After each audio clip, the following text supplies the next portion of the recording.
I'm Commander Shepard, and this is my favorite channel. It's on YouTube now.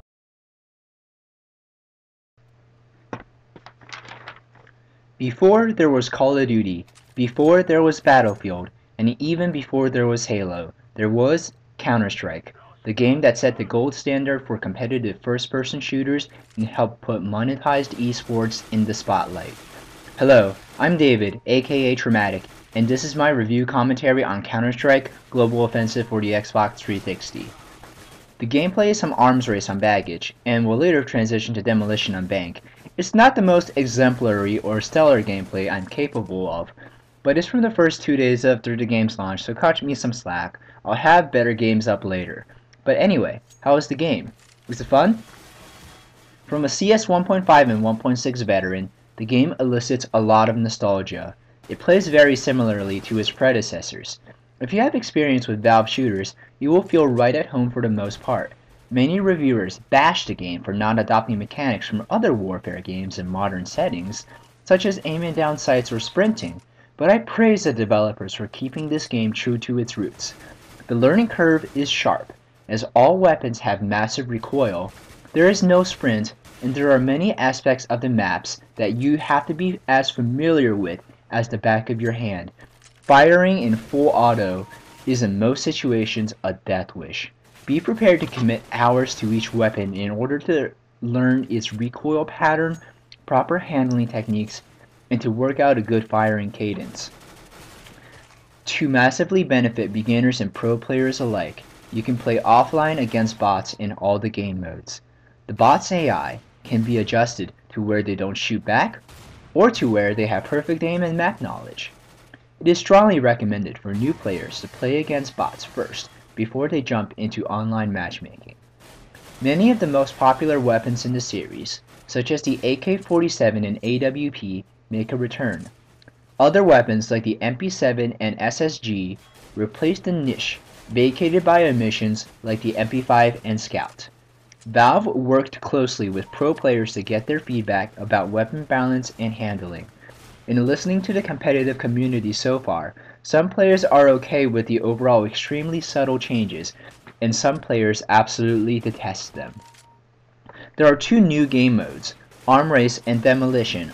Arms Race, a successor to CS Source's gun game, is extremely fun. Even though you are playing with a team, it does not require as much teamwork as the other modes. Demolition incorporates the weapon progression from Arms Race and adds it to the classic defusal gameplay. The demolition maps are small, which make for quick and hectic engagements. This benefits new players, so they can jump in and start fragging and learn objective play without having to endlessly sit through theater mode playing in regular modes. 8 classic maps make a return. They are Inferno, Nuke, Dust, Dust 2, Aztec, Office, Italy, and Train. The graphical upgrades look fantastic. There are a few extra pieces of cover and route changes here and there, but if you have these maps committed to memory from 1.6 or Source, you're good to go. I have the game on PC, and have played a lot of community games, most notably the Infected and Zombies mod. I will have a review on those modes later. This is, however, the first time I have played Counter-Strike on a console, and I have to say that right from the start, it feels great. I love having vibration feedback, and having the ability to fine adjust my straight with the left thumbstick, something that was difficult with a mouse and keyboard. Playing on servers is fantastic, and a welcome change of pace from the headache that is Infinity Ward's matchmaking engine with lag compensation. The graphics are immediately one of the best for an Xbox Live arcade game. I can't say that they are top tier like that of Battlefield 3's, but the visuals really make for an easy viewing experience. Some fine touches here and there, like the smoke coming out of weapons after the discharge of cartridges, is really cool. The audio is great like before, and even the announcer's voice is the same when announcing bomb plants or victories. Gameplay-wise, I don't think Counter-Strike will be able to compete with console juggernauts like Halo, Battlefield, or Call of Duty and become a household name, but if you are looking for something less mainstream, this game will have that to offer and more. There are no extrinsic rewards for teamwork, like earning point streaks or earning XP bonuses. All of the benefits of teamwork are intrinsically rewarded, and you will be intrinsically satisfied with competing with a team. You will find, however, that there are no campers in this game. If you are butthurt from someone exerting map control and tactically waiting for you, this game probably isn't for you. In fact, first-person shooters in general are not from you. What keeps this game from getting a top review score are some features that are omitted or have taken a step back. There is no split screenplay, something as crucial to consoles as server browse is to PC. You cannot select your character model like you could in 1.6, as now each model is seemingly tied to the map.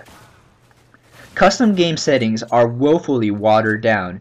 In Condition Zero's bot mode, you could assign bots weapons, you could assign team starting money, and you had a myriad of other options at your disposal, but most of those custom options are not present in Global Offensive.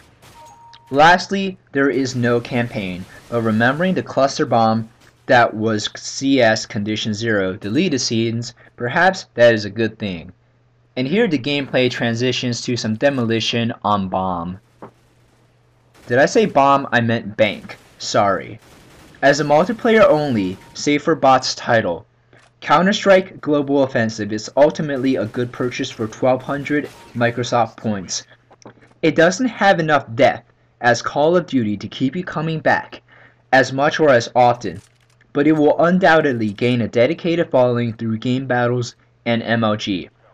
If not on consoles, at least on the PC. Overall, this game is a welcome change of pace for gamers who are patient, tactical, and like to work as a team. Right now, I would like to explain the scoring system that I use.